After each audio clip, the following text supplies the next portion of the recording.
que tanto en alumnos como docentes, en todas las personas que vos pudiste contactar desde tu profesión, excelentísima actividad que tenés.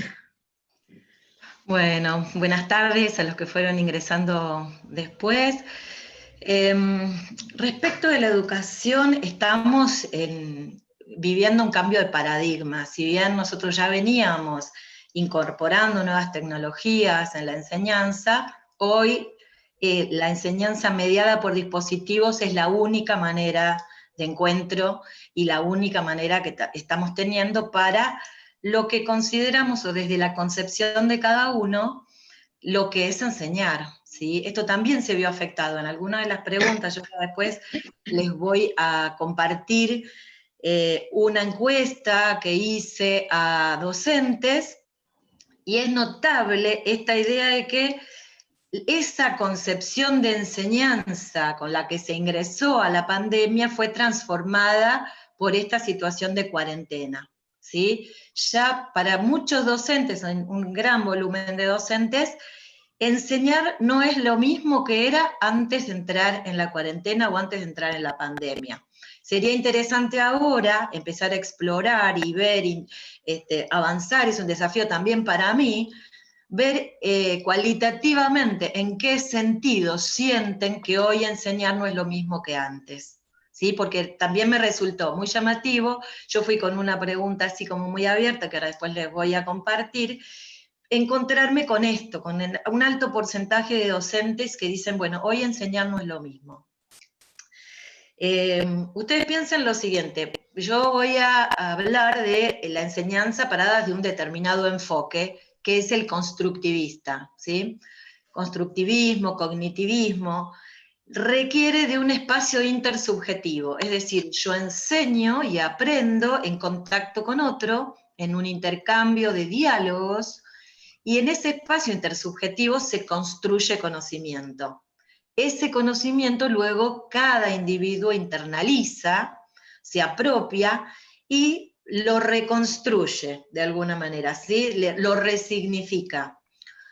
Ahora, ese espacio intersubjetivo hoy está mediado por dispositivos. Yo ya no hablo directamente, no miro, no puedo leer gestos, apenas si puedo percibir tonos, no puedo ver a todos mis alumnos a la vez. Si yo tengo muchos, tengo que estar como corriendo las pantallas, ¿no? Porque enseñamos por Zoom o por escrito, ¿no es cierto? En un tablón de Classroom, o a través de cualquier otra modalidad, pero siempre en la que la palabra, el texto, no tiene, ¿sí?, el mismo peso que el encuentro físico, que el diálogo, que la posibilidad de reformular lo que digo, ¿sí?, de que el otro me pueda preguntar, detenerme y decir, no entiendo, a ver cómo, pero...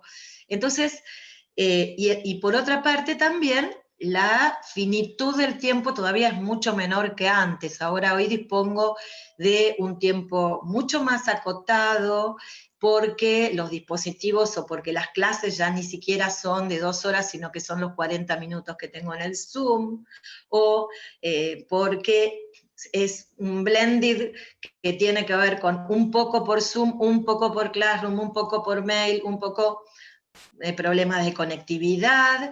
Bueno, se vio muy complejizado todo el panorama y hay una diversificación muy grande también en la formación docente. Hay gente que se maneja muy bien con los dispositivos y con las herramientas informáticas y otros docentes que no. Hoy en día el desafío de la comunidad educativa es cómo pensar la enseñanza en un nuevo soporte. Por eso dije que era un cambio de paradigma, ¿no es cierto? Estábamos viviendo en la tecnología del papel y ahora pasamos a la tecnología digital. Ese cambio y esa transformación requiere también pensar nuevas estrategias, pensar nuevas comunicaciones, es otro lenguaje, no todo el mundo se siente confortable, cómodo en ese tipo de formatos, y bueno, el desafío me parece que hoy en día va por este lado, ¿no? No solo para los estudiantes, digo también para los docentes.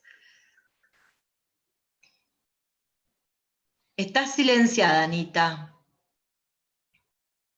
Bueno, ¿qué cuestiones vos viste más que impactaron sobre los alumnos, sobre los docentes en este tiempo, en cuanto a su estado de ánimo, su conformación hacia el querer aprender o no, y sus situaciones en cuanto a lo personal muchas veces, porque cada uno reacciona de diferente manera ante las redes?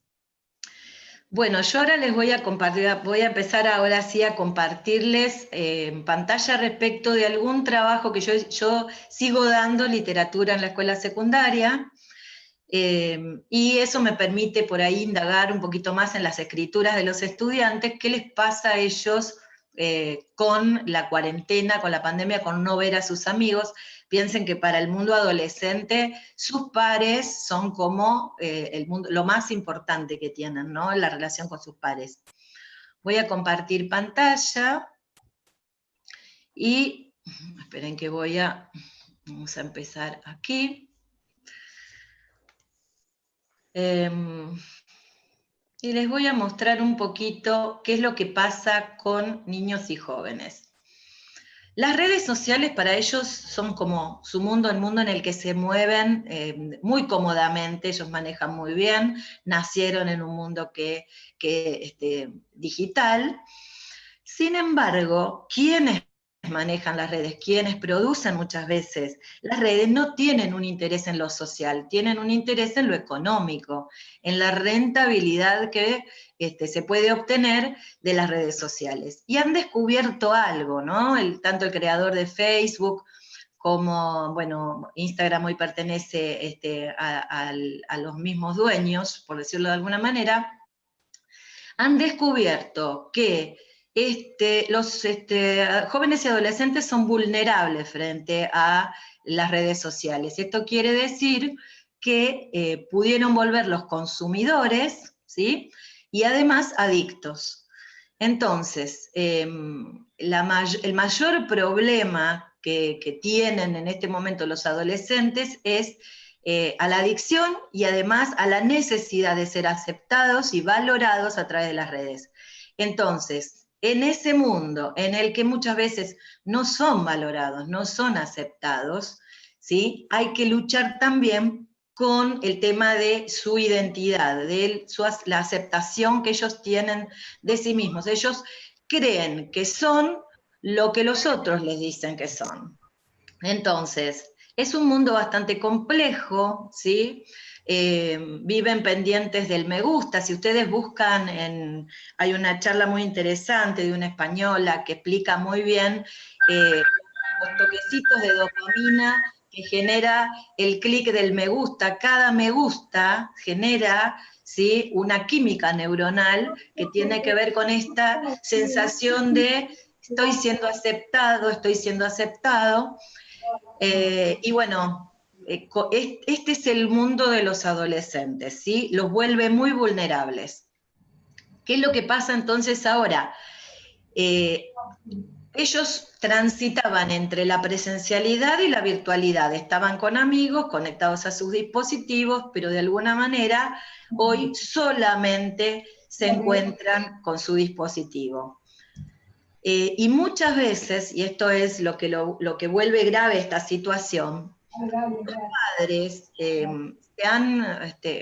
o sea, no pueden ver la necesidad de que los chicos necesitan tener diálogo con su familia, ¿sí? Yo eso ahora les voy a mostrar escritos de los chicos en los que ellos sienten que dentro de la familia no hay suficiente comunicación, ¿sí? Vamos a ver. Una encuesta, yo les voy a mostrar un poquito, una encuesta realizada a adolescentes. Pues simplemente les voy a mostrar algunos porcentajes, no voy a leerles todos, no eran tantas preguntas, pero fíjense. Perdón, a ver, vamos de nuevo acá. ¿En qué sentís que te benefició a tu hijo esta cuarentena? Y miren, 53,1 en pasar tiempo con la familia. Y acá hay respuestas de chicos también, ¿sí? ¿En qué cuestiones sentís que te perjudicó la cuarentena? Bueno, un 34,4% de los chicos dijo que les produce tristeza. Hay otro porcentaje que le produce soledad, otro que le produce aburrimiento, 37,5, y un 21,9 mal humor. ¿Sí? Cuando se le preguntó qué otras cosas, no había pensamientos positivos. Entonces es preocupante porque ustedes piensen que también aumentaron los casos de suicidios entre adolescentes, ¿sí? En este tiempo. Fíjense frente a la pregunta si saben claramente qué hacer, ¿sí? O qué cosas les gusta hacer. En líneas generales, no qué cosas les gusta hacer en la cuarentena. Si tienen claro qué cosas les gustan hacer en la vida, ¿sí? Y hay 3,1% de los chicos que dicen que no saben lo que les gusta hacer. Otros sí pudieron decir actividades manuales, dormir, crear, leer, cocinar, pero un 3,1% de una muestra que no es tan grande, ¿sí? 32 encuestados, dijo que no tenía idea de lo que le gustaba. ¿Qué oportunidad? Esto sí, fue alentador verlo, ¿sí? ¿Qué oportunidades crees que te da la pandemia y el tiempo en casa?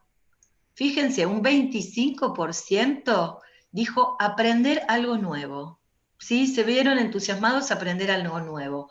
Un 43,8% hacer cosas nuevas en casa. Cuando yo les empecé a preguntar a algunos, particularmente, bueno, los que se los ve más contenidos y menos tristes, dicen haber pintado la casa con su papá y su mamá, dicen haber hecho actividades con su papá y su mamá, y muchos otros están solos, encerrados, viendo Netflix, encerrados en su cuarto, se levantan, hacen Zoom y se vuelven a acostar. Esos son los que se los ve más tristes, más apagados. ¿Cómo te sentís estudiando desde casa? Esta está bien repartida, pero el nivel más alto, ¿sí? En tranquilo. Sin embargo, hay un 18% que dice que está cansado, otros que dicen que están con miedos, otros ansiosos, casi un 20% de ellos se manifiesta ansioso, ¿sí? Ahora, cuando se les pregunta si sienten que esta pandemia o esta cuarentena les da alguna oportunidad, un 65,6% dicen que lo ven como una oportunidad. Habrá que indagar para qué. Nosotros, me parece que es interesante, los educadores, empezar a trabajar y hablar con los chicos sobre proyecto de vida. ¿Cuál es tu proyecto? ¿Tenés proyecto de vida? ¿Pensaste en tu proyecto de vida? Un 65,6% dice, lo pensé como oportunidad, puedo verlo y voy a aprovecharlo. Volviendo otra vez sobre las cosas que dicen ellos. A la hora de escribir yo les dije, bueno, escribí como si estuvieses escribiendo un diario de la pandemia. ¿Qué es lo que sentís y qué es lo que te pasa? Cambié los nombres para no exponerlos a los chicos, ¿no? Loli dice, me siento atrapada, mi vida se está convirtiendo en una rutina, tengo mucho tiempo libre y cuando lo tengo disfruto y lo paso con mi familia o leo. Ceci, se me está haciendo un poco larga, quiero volver ya a mis actividades. A pesar de todo, me siento súper agradecida. Agradezco no solo el tener comida, techo y salud, también agradezco al mundo por este tiempo de reflexión. Miren los chicos, son chicos de 14 y 15 años. Tiempo de reflexión, un tiempo en el que pude conocerme más a mí. También disfruto mucho el jugar con mi familia, a la play, o el ponerme a componer alguna canción que me inspire en ese día. Otra más, Luciana. Estoy hace más de 90 días encerrada, lo que me genera es mucha angustia. Lila, aparte de este miedo, hay incertidumbre. ¿Cuándo va a volver todo a la normalidad? Es la pregunta que todos nos hacemos, pero que nadie tiene respuesta. A todos nos hizo bien para poder reflexionar y hacer cosas que antes no teníamos tiempo de hacer. También creo que a todos se nos cambiaron los horarios y se nos corrió el sueño. En mi lugar, estoy bien conviviendo con mi familia. En casi todos los casos, pusieron alguna frase que tenía que ver con estoy conociendo más a mi familia. Y nos llama la atención, ¿no? A uno le llama la atención porque uno dice, conocer a la familia, ¿cómo? A la familia es el núcleo, el primer núcleo que uno conoce. ¿A qué se refieren los chicos cuando dicen estoy conociendo a mi familia, estoy aprovechando para conocer a mi familia? Esto quiere decir que usualmente no tenemos suficientes diálogos como para conocernos y no generamos por ahí esos espacios, ¿no? Respecto de los docentes,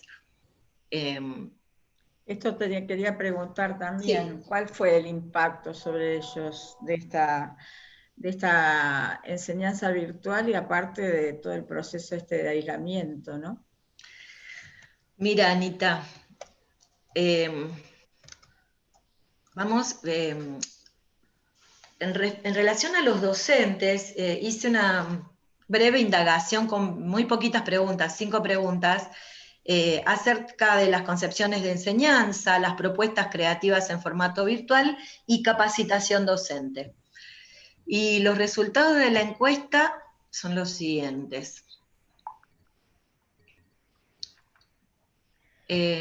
Las preguntas eran, bueno, ¿cuáles eran las mayores dificultades a la hora de dar clases virtuales? ¿Sí? Y las preocupaciones de los docentes es darse a entender a todos, pensar propuestas educativas que sean simples pero a la vez profundas. En muchas ocasiones la conectividad y los recursos son preocupantes, ¿sí? Desconocimiento de las herramientas, por ejemplo, de Zoom, la conectividad, la señal de internet, que todos puedan participar, congeniar tiempos de uso de dispositivos y espacios en la casa con los demás miembros de la familia, el trabajo vincular, los alumnos que no pueden conectarse por diferentes carencias en la familia. eh, Dice, no pude como dar clases, solo pude pasar algunas fotos, audios, pequeños videos, archivos en PDF. Fíjense la preocupación de esta docente de, siente que no puede dar clase a través de un dispositivo, que esto no es dar clase, que es simplemente compartir archivos con los estudiantes, ¿no? Esto, por eso digo que la concepción de enseñanza fue transformada en este tiempo. La pandemia me encontró con una computadora de escritorio muy vieja. El problema del conocimiento de las herramientas para utilizar tanto por parte del docente como por parte del alumno. El tiempo que requiere la preparación de los materiales. Ustedes piensan que nosotros antes teníamos mucho material en soporte papel, repartíamos fotocopias, dejábamos materiales en las fotocopiadoras o en la librería. Hoy todo eso hubo que pasarlo a un nuevo soporte o conseguirlo en un nuevo soporte. Y además que ese soporte que consigamos sea amigable, ¿sí? Que sea legible. Eh, Y bueno, yo sí, pregunto también, ¿no? Y ellos, más allá de todas estas dificultades que vamos contando acá, ellos también desde el punto de vista de su, ¿cómo se puede decir?, nuclear, a sus estudiantes y demás, ¿qué tipo de... ellos extrañan mucho la clase porque ahí se comparte directamente. Desde el punto de vista psicológico o emocional, ¿qué producción, qué es lo que les produjo más complejidad a los docentes? Porque yo escuché varios docentes que se sienten como que no están haciendo lo correcto, los que tienen mucha responsabilidad, que no es así como pueden enseñar y entonces entran en caminos de situaciones de estrés o de angustia porque no están dando todo lo que ellos quieren dar. Ese tipo de cosas, ¿qué manifestaciones tuvieron ellos? Y también bueno, los hoy la discusión alumnos, ¿no? es muy atinada tu pregunta, porque hoy, como esto se extiende tanto, hoy aquellos componentes que nosotros, los componentes didácticos, digamos, el trabajo con el contenido, y acá en el contenido entramos en profundidad y extensión, ¿no es cierto? ¿Qué voy a priorizar? Porque si yo tengo que resignar algo, si yo tengo que resignar extensión, entonces qué voy a tomar en profundidad y cómo puedo evaluar, pensar en que puedo evaluar ese conocimiento? ¿En qué medida yo tengo la certeza de que ese conocimiento fue adquirido por el estudiante? ¿Cómo hago para verificar? Entra el tema de la evaluación, por eso todos los componentes de la didáctica están ahora puestos en cuestión. El contenido, el método, las estrategias, los recursos. Fíjate que son todos contenidos didácticos, todos elementos didácticos que están en tensión porque tenemos que redefinirlos, tenemos que volver a pensarlos. ¿Cómo hacemos ahora para evaluar y para saber que esa evaluación es genuina, que esa evaluación es válida? ¿No es cierto? El tema de la validez de la evaluación están poniéndose en tensión y de alguna manera cada docente siente que está construyendo ese conocimiento en soledad. Hay pocos espacios también de reunión docente en las que podamos discutir estos temas, porque estamos tan abocados, tan abrumados por el tema de preparar la clase, preparar los materiales, que no hemos tenido tantos espacios de encuentro docente en el que podamos repensar qué es lo que nos está pasando con la enseñanza, con el contenido, con la evaluación, con las estrategias. Eso genera mucha angustia, la incertidumbre genera angustia. Hay quienes las pueden transitar un poco mejor y otros docentes que se comunican y lloran, ¿no? Dicen, la verdad estoy abrumada, no llego con los tiempos, ¿no? Se nos duplicó el trabajo de corrección, es sábado, domingo. Al principio, el primer mes y medio, fue terriblemente abrumador, porque se duplicó completamente el trabajo.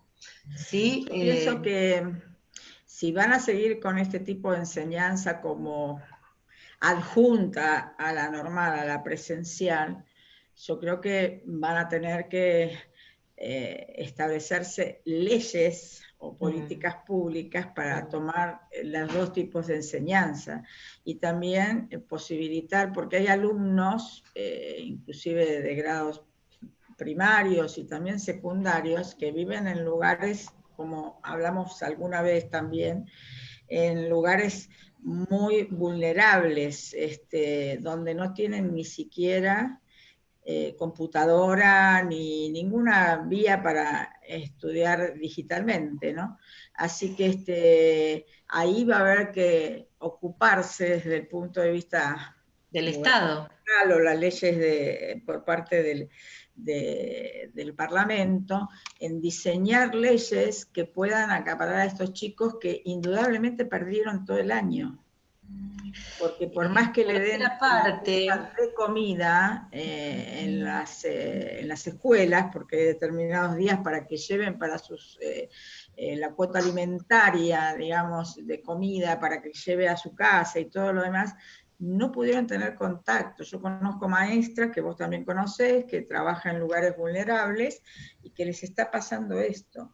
Por ahí no es acá en la capital, acá es menos por ahí, pero también hay lugares donde los chicos perdieron totalmente el nivel de educación, porque antes por lo menos asistían a la escuela del barrio vulnerable, pero ahora nada. Hay un tema acá que digo tiene que ver también con la historia, ¿no? De la educación argentina, que, bueno, por un lado pensaba el tema de los criterios, construir nuevos criterios, ¿no? Siempre pensamos en los criterios de evaluación, en qué pesamos, qué ponemos sobre la balanza. Vos mencionás algo que tiene que ver con cuestiones sociales.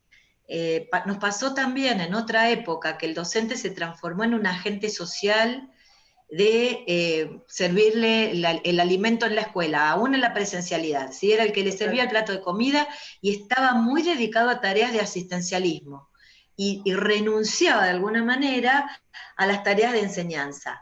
Eso es lo que tenemos que tener mucho cuidado, ¿sí? Porque hoy estamos con una realidad también social muy abrumadora, de no perder de vista que los únicos que enseñamos somos nosotros. Por lo cual, si nosotros nos corremos de ese lugar y nos dedicamos solamente a aspectos sociales, estamos quitando el derecho a los niños de aprender.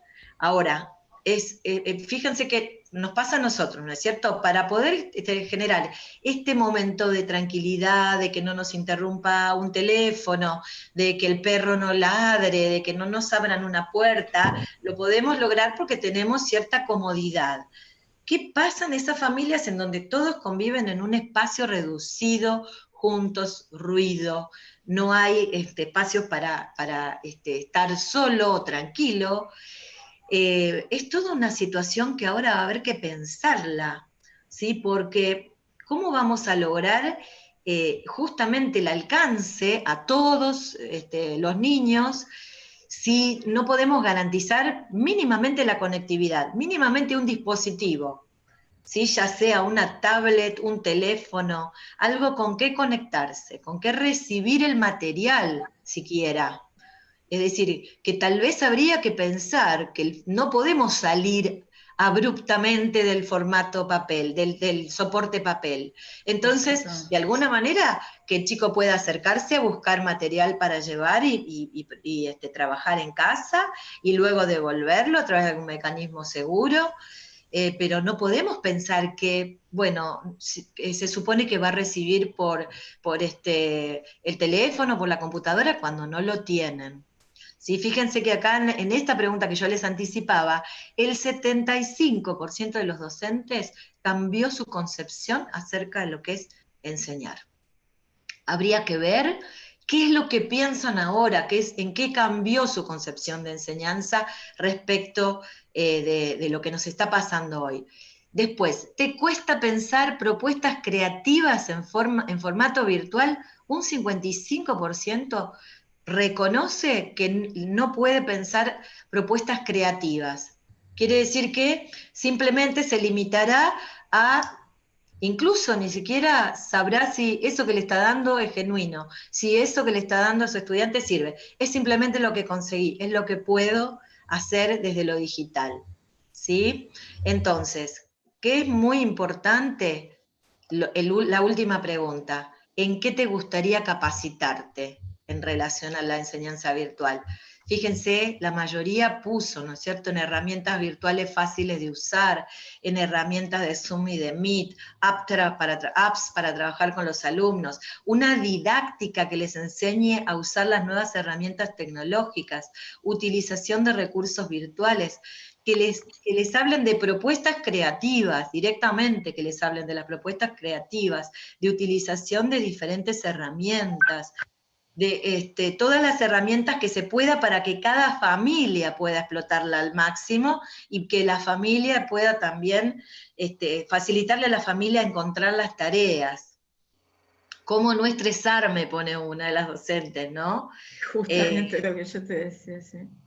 Claro, porque todo esto de, primero, tal vez no saber cómo, y luego, bueno, las que son docentes o los que son docentes que están en este grupo, sabrán que los docentes empezamos a pasarnos, che, usa Padlet, che, fíjate el whiteboard de Microsoft, fíjate el dashboard, fíjate, así era, esa era nuestra co-capacitación. Así, muy informal y muy bueno, me voy a meter a ver cómo se usa. Empezamos a ser youtubers, porque grabábamos las clases, las subíamos a YouTube para que los chicos las puedan ver de una manera más fácil. Me pasa, bueno, tutoriales del Screencast, de todos los programitas que nos iban pasando. Eso genera un alto estrés, estar como en estado de angustia. No sé si puedo esta semana hacer todos los videos para todas las clases. ¿Algún micrófono se abrió? No, ya está. Una pregunta te voy a hacer porque a continuación venía qué sentimientos tuvieron al principio de la cuarentena en una de las Power. Y eso me gustaría verlo, a ver qué decían ellos, y después vamos Sí, a pasar una pregunta clave para todos nosotros. Bueno, yo le pregunté qué tipo de sentimiento tuviste desde el principio de la cuarentena en relación con la profesión docente. Frustración, perseverancia, de nuevo frustración, perseverancia. Miren, es como un ciclo, ¿no? Cuando sentía que lograba aprender algo, bueno, de nuevo me enfrentaba a otro desafío. ¿Qué rol docente? El rol docente estaba desvirtuado. Dice, no, esta cosa de decir, y las familias se iban a dar cuenta de la tarea que un docente hace, puso, ¿no? mucha ansiedad y desconcierto, incertidumbre, temor y ansiedad, aislamiento, diferentes niveles, alumnos sin conectividad, angustia, preocupación, amor-odio con la tecnología. A ver qué más pusieron. Sí, eso es así. Tristeza, agobio, mezcla de sentimientos e incertidumbre debido a la falta de expresión, a la frialdad, estructuras y protocolos que no reemplazan la comunicación, los vínculos afectivos entre docente y alumno y docente, frustración profunda, miedo, tristeza, angustia, desánimo, que es una tarea desafiante que nos reta estar a la altura de las circunstancias. Mi propuesta docente dice apelo a lo vincular afectivo más que a la profundidad pedagógica. Sostener y acompañar al estudiante fue mi prioridad. Cansancio, desconcierto, lejanía y distracción. Muy interesante todo lo que dicen los La verdad docentes. que sí, porque en parte muchos de nosotros que nos dedicamos a otra cosa que no es la docencia, aunque muchos somos docentes igual, nos pasó lo mismo en parte, ¿sí? Tener que manejar estos medios virtuales. Pero ahora te voy a preguntar la preguntita más importante para todos nosotros también en medio de la pandemia y de la no pandemia. Con respecto a la enseñanza de la educación sexual integral, hemos ido muchas veces juntas con este tema. ¿Qué sucedió con este paquete de cosas durante la pandemia? ¿Qué líneas les bajaron desde el Ministerio de Educación? Bueno, yo creo que al principio como esto fue, digamos, se generó una incertidumbre muy grande, al principio estaban como desorganizados o preocupados por otras cuestiones, y como que en la mitad de la cuarentena empieza a aparecer esta preocupación por si se estaban dando los contenidos. Algunos muy militantes enseguida empezaron a mandar algunos contenidos y me llegó de algunos padres, porque no fue una política estatal en principio, sino militancia de algunas docentes que han hecho de esto su bandera, y algún padre alertado por el nivel de, a ver, de la cuestión inapropiada para la edad de su hijo, alertó rápidamente al resto de padres y bueno, ahora sí ya está haciendo una política de Estado porque ya ahora vino desde el Ministerio la pregunta puntual de las inspectoras a los directivos. Yo soy directiva de una escuela secundaria. ¿Con qué profesores estamos teniendo problemas para garantizar que se esté dando la educación sexual integral? Para que el Estado pueda intervenir. Entonces, esto es prácticamente como decir, a ver, manden los nombres de quienes no están aplicando ahora. Yo creo que es interesante y es importante, me parece, que vemos que esto es un avance y retroceso, y que estamos acostumbrados a que no tenemos en ningún momento que bajar los brazos. Hay artículos que todavía nos protejan, ¿sí? Que tenemos que defender a ultranza, artículo 5 de la ley provincial, 5 y 6, ¿sí? En la que las instituciones educativas religiosas tienen el derecho a respetar a su ideario. Esto hace un año aproximadamente, un poquito más, quisieron venir por sacar ese artículo para poder obligar a las instituciones a enseñar algo que va en contra de sus propios principios, ¿sí? Como eso no se pudo, entonces, bueno, está obviamente la Ley de Educación Sexual Integral, que es la 26150, que tenemos que cumplir, pero es muy amplio el contenido, por lo cual nosotros como docentes podemos enseñar muchísimas cosas que son importantes enseñarlas, como el cuidado en contra del abuso, como la higiene, como noviazgo no violento. Hay muchos contenidos que pueden ser enseñados y no necesariamente tenemos que enseñar a aquellos, ¿sí?, que van en contra de nuestros principios. Por lo cual, estoy trabajando y este contenido que considero importante, transmitir y enseñar a mis estudiantes. ¿Sí? Por eso digo, tenemos que ser muy buenos estrategas para saber que yo puedo trabajar sin renunciar a mis principios. Por empezar, el aborto libre, seguro, gratuito, no se puede enseñar porque no hay ley que ampare eso. Por lo cual no nos pueden obligar. Sí, pero quieren ir por el tema de la ILE, ¿sí? Bueno, aquellos casos que en algún cierto aspecto es como una zona gris, ¿sí? Que tenemos que estar atentos de cómo, bueno, estos son mis principios, pero también digo, así como miro que la calidad de lo que enseño sea la mejor, también tengo que hacer una buena selección de lo que voy a enseñar y de que siempre sea dentro, en nuestro caso, de los principios cristianos. Pero están avanzando, ya, o sea, obviamente que ya se está viendo la presión y el avance. ¿Sí? Y cuando ustedes, ahora yo voy a cortar para dar lugar a otras preguntas de los demás, pero cuando ustedes se enfrentan con esto, vos como vicedirectora de esa escuela, e inclusive te pregunto, en la Facultad de Filosofía y Letras, no sé cómo podés hacer para avanzar, no avanzar sobre lo que ellos te determinan, ¿no? Eso es lo que me importa también saber, cómo actúas vos frente a esto, Claudia.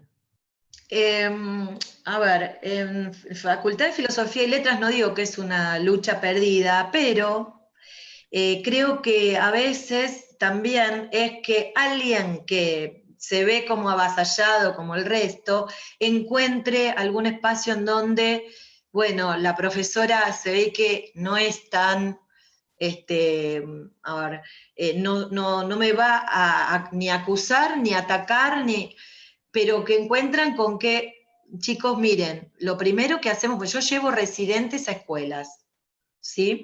Entonces, lo primero que les digo es, hay que respetar lo que la docente titular de la cátedra quiere que hagamos, nosotros no podemos venir con nuestra forma e imponerla, entonces hablo mucho de la imposición, ¿sí? De ser respetuoso con el pensamiento del otro, de no avasallar, de siempre primero priorizar el bien hay que tener acá en cuenta que no se prioriza muchas veces la persona vulnerable. El vulnerable es el niño y el adolescente, ¿sí? El adulto no puede venir a imponer, no puede, mi derecho está por arriba del tuyo. Acá el bien que nosotros tenemos que proteger es el del niño y el del adolescente.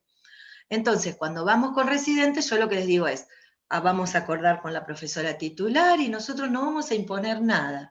Entonces trato desde ese lugar de por lo menos ubicar en contexto y tratar de cambiar esa cosa así de imposición que a veces se trae, de esto se hace así y esto es de esta manera. Y siempre de buena manera y con buenos modos y muy respetuosa, y he tenido muy buenos resultados con eso.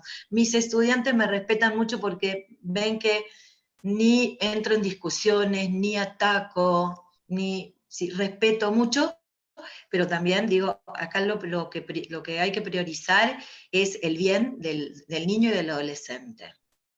Entonces, desde ese tratan de no entrar en terrenos de conflicto.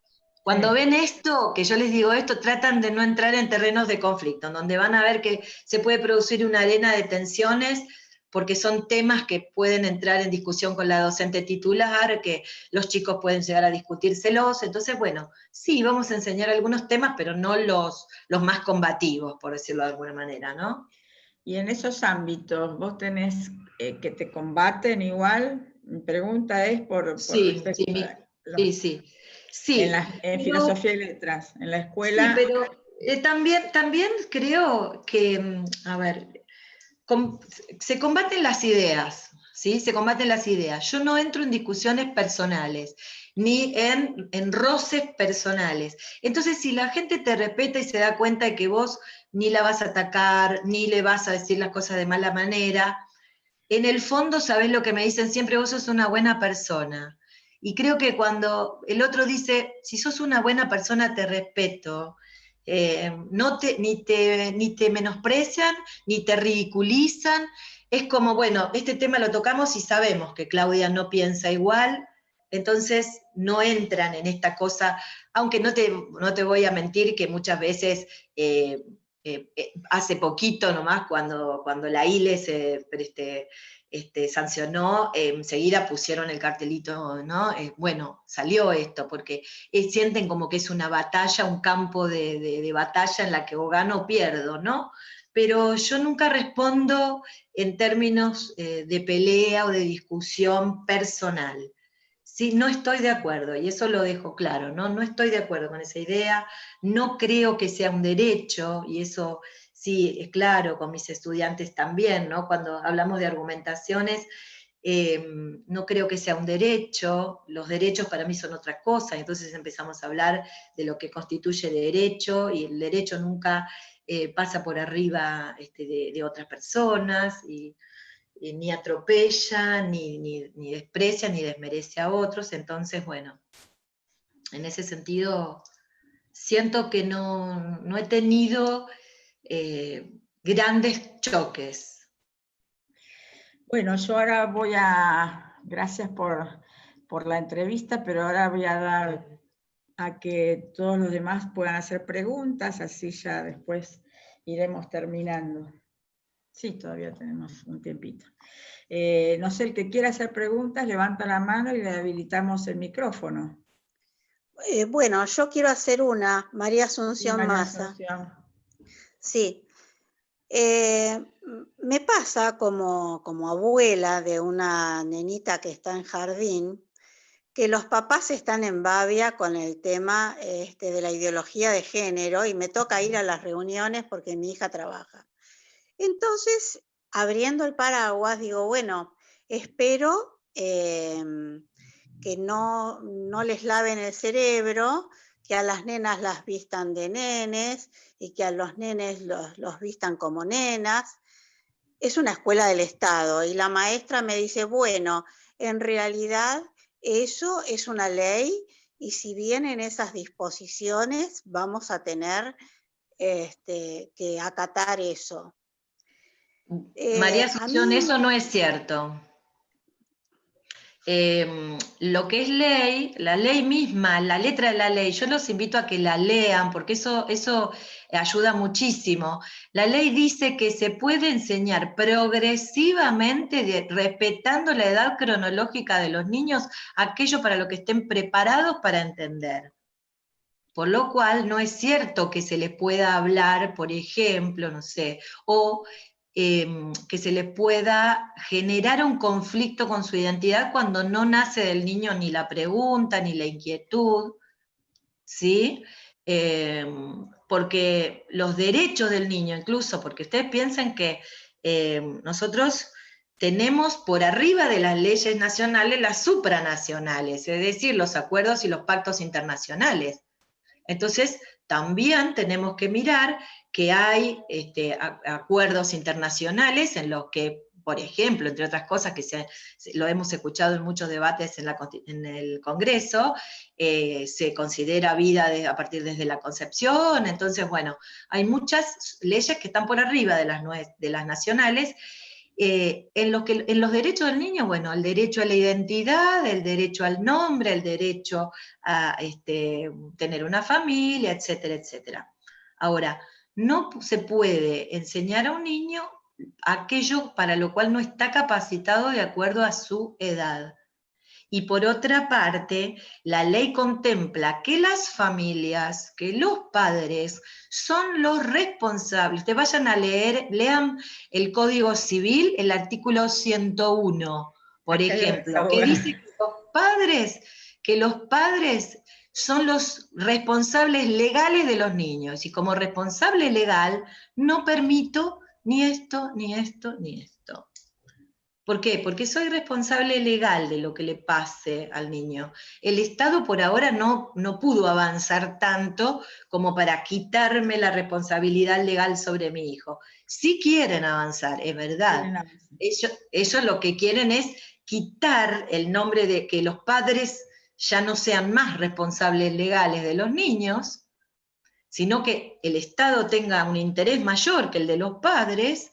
Pero en eso tenemos que estar muy atentos, ¿no es cierto? El día que empiece a sonar, a ver un rum rum de eso, tenemos que estar muy atentos y ver cómo es que el Estado tiene mayor derecho sobre mi hijo. Por ahora, la ley me ampara, y como papá, como abuela, yo tengo derecho a decidir el tipo de educación que quiero que se le dé a mi hijo o a mi hija, o que me tienen que consultar.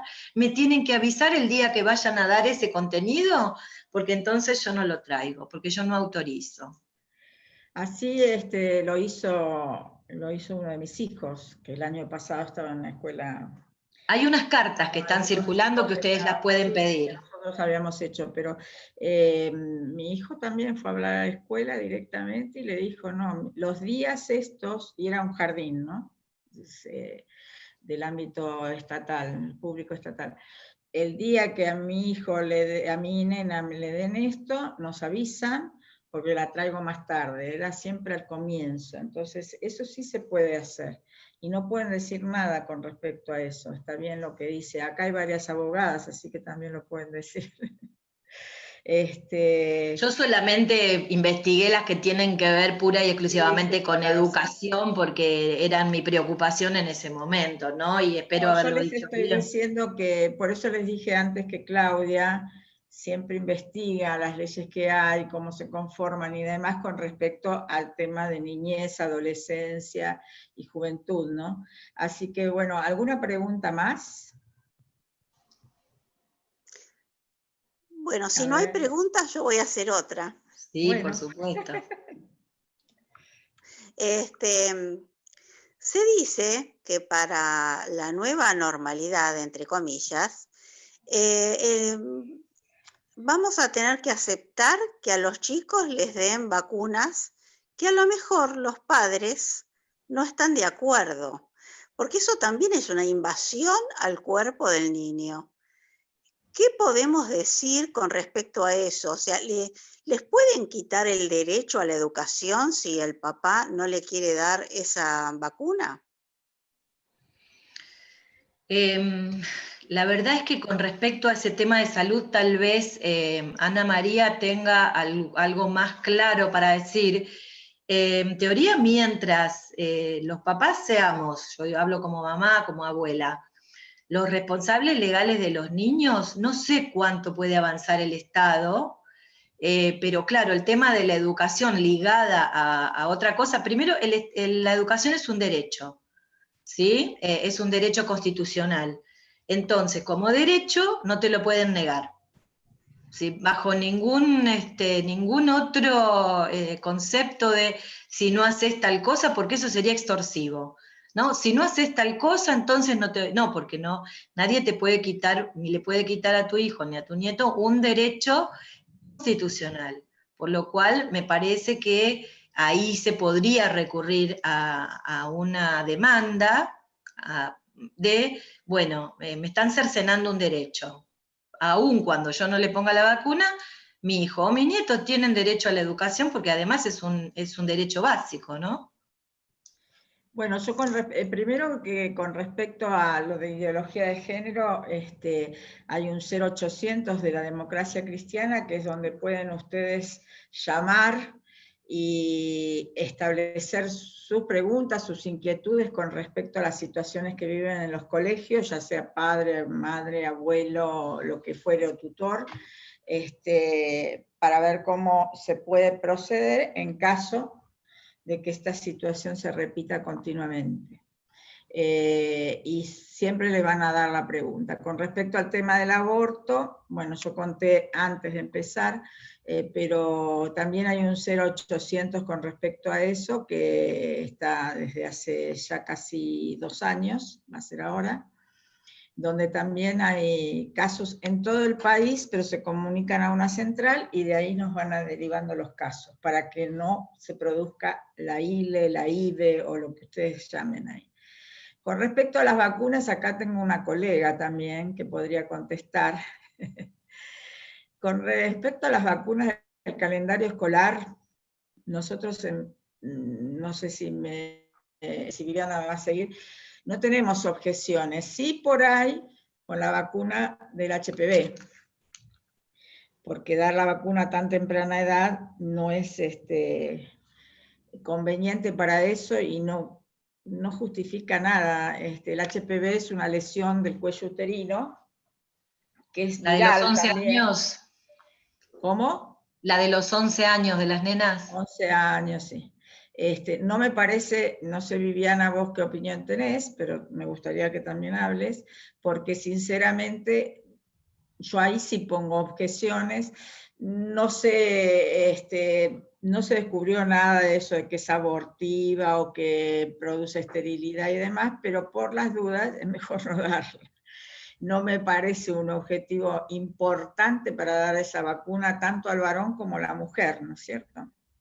Después, con respecto a las vacunas que se dan habitualmente, que inclusive nosotros hemos llegado a esta tierra y además de eso se siguieron dando en el calendario escolar, yo particularmente no pienso que ninguna de ellas sea contraproducente. No sé a cuáles te referís, María Asunción, específicamente, pero me gustaría que también hablara Viviana para que dijera su opinión, ¿sí? Desmuteate, Viviana. En eso estaba, disculpen. Son dos vacunas las que en general producen problemas o se han detectado mayores problemas. Una es la triple, cuádruple viral y la otra es la que estamos hablando ahora, la del HPV con una alta incidencia de casos de autismo o de lesiones neurológicas. En ambos casos no es el tema de las células madre, ni tiene nada que ver porque son quinta, sexta, séptima generación, es como los antibióticos, ¿no? Que se van depurando hasta que ya no queda más ADN de eso, ¿no? ¿Verdad? Pero el punto es que al darle a los 11 años es una época en la cual los que son psicólogos lo tienen más claro, es una edad en la cual se supone que la niña va a empezar con su vida sexual. Lo que me parece que es una o sea, es adelantar un poco la edad, no sé, al criterio de ustedes, ¿no? Pero para mí es adelantar la edad. Exactamente. Y aparte de eso, ¿sabes qué? Como adelantaron la Que edad los casos son reales, porque hay proveerles anticonceptivos y demás, esto ya de la época anterior de Inés González García, en el otro mandato. Entonces, después, a continuación, darles esto para promocionar el sexo entre los chicos ya. Pero hay una gran diferencia. Una cosa es lo legal, el anticonceptivo lo puede comprar la mamá, no pasa nada. Totalmente. Pero la vacuna se la pueden exigir en el colegio a la criatura, son dos cosas totalmente diferentes. Sí, pero entonces, pueden ley llegar a negarse obligación a los 11 años. Esa es la diferencia. Yo no recomiendo que esa se dé y uno tiene total autoridad, tanto los padres como los tutores o lo que sea de la criatura, del niño, porque ese es niño desde la concepción hasta los 18 años, ¿no es cierto, señoras abogadas que están acá presentes? Así es. Según el PMO es así, exacto. Exactamente, es así. Entonces, me parece que nosotros podemos negarnos a que esa sí se le dé, ¿sí? Y por otro lado, con la 4-valente, tetravalente o 4-valente de la gripe, todavía no está muy bien establecido qué es lo que sucede, pero bueno, eso está todavía por verse. Ahora, los chicos que reciben la tetravalente, o sea, la 4-valente, son aquellos que tienen riesgo de enfermedad respiratoria o cualquier clase de ese tipo. Neurológica.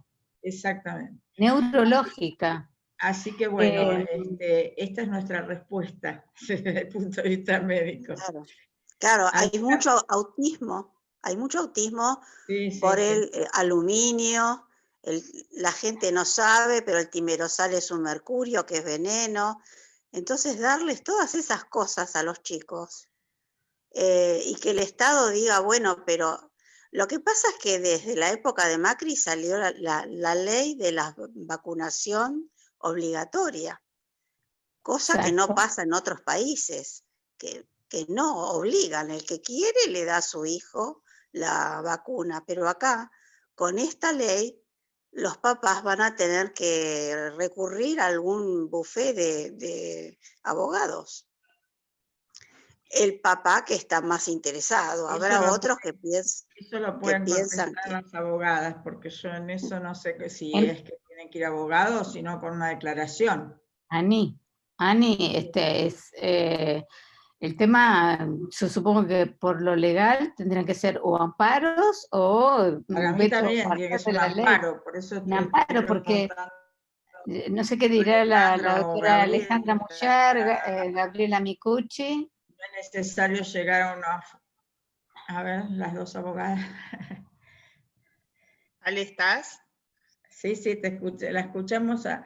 Sí, están yo brevemente quería decir que si está en el PMO es obligatoria, si no, no es que cualquier vacuna es obligatoria. Entiendo que o sea, que hay vacunas obligatorias, o sea, no creo que sea de ahora, ni lo defiendo a Macri ni mucho menos, ¿no? Pero me parece que no es de ahora, sino que o son obligatorias las vacunas o no lo son. O sea, hay algunas que lo son para los niños, como por ejemplo a los 16 años ponerle, bueno, ahora no me acuerdo cuáles que hay que poner, y bueno, y todas las que comienzan para ir al colegio. Esas son obligatorias. Y hay otras que no son obligatorias. De alguna manera hay médicos que los dan o no, según los pediatras, etcétera. Bueno, las que son obligatorias, obviamente que los colegios las piden. Yo a mi hija en la ficha médica todos los años le tengo que presentar qué vacunas tienen puestas y qué no. Si yo no estoy de acuerdo con esas vacunas que ya el gobierno instituyó como parte del sistema educativo, o sea, del sistema de salud, pero para entrar a la educación, y bueno, ahí si yo no los quiero vacunar tendré que presentar un amparo, pero si no, me parece que no es necesario, directamente digo que no, y es al revés, entonces el colegio me tendrá que decir a mí si no me deja entrar y ver las circunstancias, cada caso es particular. Pero depende esa vacuna que uno no le quiere poner, si es o no obligatoria dentro del plan de salud, que bueno, entiendo que es esencial. Miren, en el 2018, en la Cámara de Diputados, establecieron una ley donde son obligatorias el agregado de estas que estamos diciendo con Viviana. El asunto es el siguiente, no dice en todo el texto de la ley de que si bien están dentro del PMO, no son obligatorias algunas de ellas. Las que son obligatorias son las del calendario escolar. Esas sí son obligatorias y tienen que dárselas. Pero las demás, o sea, por ejemplo, el HPV no es obligatorio. Por eso si yo quiero no dársela a mi hijo, no se la doy. Es decir, a mí me vinieron muchas preguntas durante estos años a ver si se la daban o no se la daban. Yo recomendé que no se la dieran, porque a mí me parece que está en pleno desarrollo hormonal, sexual y demás, y con qué necesidad se lo tengo que dar, porque supuestamente no se va a contagiar, porque no va a tener relaciones tan tempranas, que no es lo aconsejable, ni tampoco, bueno, nosotros estamos en contra de eso, pero tampoco es lo aconsejable. Para nada, desde el punto de vista biológico y de crecimiento. Y por otro lado, la de la cuatrivalente, y bueno, ahí estamos en una serie de dudas, ¿no? Porque también decían que traía esterilidad y demás. Yo no he visto la cuestión esta de esterilidad, pero sí todavía se está estudiando a ver si trae trastornos de autismo y todo lo que dijo Viviana. Así que bueno, ¿alguna pregunta más? Nos hicieron trabajar a todas, a las abogadas, a las médicas, a todo el mundo, a los docentes, a todos. Esto es lo más interesante cuando se Lo más genera esta interesante red, es en que todas aprendemos de todo un poco. Es un placer. Además que todo está enlazado. ¿Sí? Sí, absolutamente. Está enlazado la docencia en estos tiempos, que toda la cosa es tan problemática. Entonces tenemos que enlazarnos todos, la salud, lo legal, lo docente, porque es así. De hecho andábamos así, Anita, ¿te acordás? ¿Cómo? Sí, de hecho andábamos así, en equipo con abogados, con docentes. Equipo de docentes por la vida. Entonces, bueno, la verdad que fue muy grato todo. Les agradezco a todos los que estuvieron. Nos vamos a quedar un minutito más porque tengo que anunciar algo muy importante, que si no lo puede anunciar también Gabriela, como parte del grupo nuestro. Así que bueno, Gabriela, Gabriela Micucci, ¿querés decirlo de mañana vos? Muchas gracias, Irene. ¿Qué tal? Bueno, mañana todos sabrán que se celebra el día 8A, el 8 de agosto, el día que finalmente el Congreso de la Nación resolvió que no fuera ley, el proyecto de ley aprobado en diputados, que luego el Senado rechazó y por lo tanto la ley de aborto no fue ley en la Argentina. A pesar de eso, se están aplicando unos protocolos de salud en algunas provincias, y ahí es donde está la dicotomía. No hay ningún, o sea, hay fallos o sea, hay un solo fallo respecto de los protocolos, que es de la provincia de Córdoba, de la Suprema Corte de Córdoba, pero no hay ningún protocolo definitivo, sentencia definitiva respecto de los protocolos a nivel Corte Suprema de Justicia de la Nación. En nuestro caso, la Democracia Cristiana presentó un amparo respecto de la inconstitucionalidad justamente de los protocolos. Nos rechazaron por falta de personería activa, lo cual la Democracia Cristiana apeló, y en esa circunstancia está en Cámara. Pero bueno, son temas que, así como los de la educación, seguimos todos batallando, todos unidos, y justamente mañana se celebra el 8 de agosto, que es el día en que el Congreso dijo que en la Argentina el aborto no es ley, a pesar de que se lo quiera intentar meter por la ventana. Aquí en la ciudad de Buenos Aires nos reunimos en una caravana que va desde la rural, más específicamente desde Sarmiento y la calle Colombia, que es en la esquina de la Embajada de Estados Unidos, todo por Libertador, hasta el Obelisco, y desde allí al Congreso. La idea es salir del punto de partida a las 14 horas, llegar al Congreso a las 15 horas, ahí ya va a haber gente también que va a estar rezando el rosario, igual como hicieron en el 2018, y bueno, y después, o sea, esa es la parte de movimiento de gente. Luego entiendo que la gente se va a dispersar, la idea es que no sea algo largo, porque a las 17 horas comienza toda una transmisión por YouTube, de la página www.dosvidas.org, creo que es, pero bueno, si no están todos los flyers, y si alguien no lo tiene, cualquier cosa lo pide. Y además, por la página de la Democracia Cristiana también se va a estar proyectando. Bueno, muchas gracias por todo. Bueno, no, al contrario, si sos parte. Así que bueno, quería agradecerte mucho, Claudia, porque fue... Muchas gracias a ustedes por la invitación. No, al contrario, ya después te vamos a tener de nuevo, como te puso Alejandra, pero dentro de nuestra Democracia Cristiana. Y fuerza, y a seguir trabajando, y a seguir reproduciendo, y a seguir multiplicando, porque es muy importante ese granito de arena que todo el tiempo estamos sembrando en un montón de gente, para que no nos callen, no nos tapen, no nos replieguen. Muy importante el trabajo que hizo María Alejandra al presentar ese trabajo, pequeños granitos de arena que vamos poniendo en las universidades, en las escuelas, con los colegas,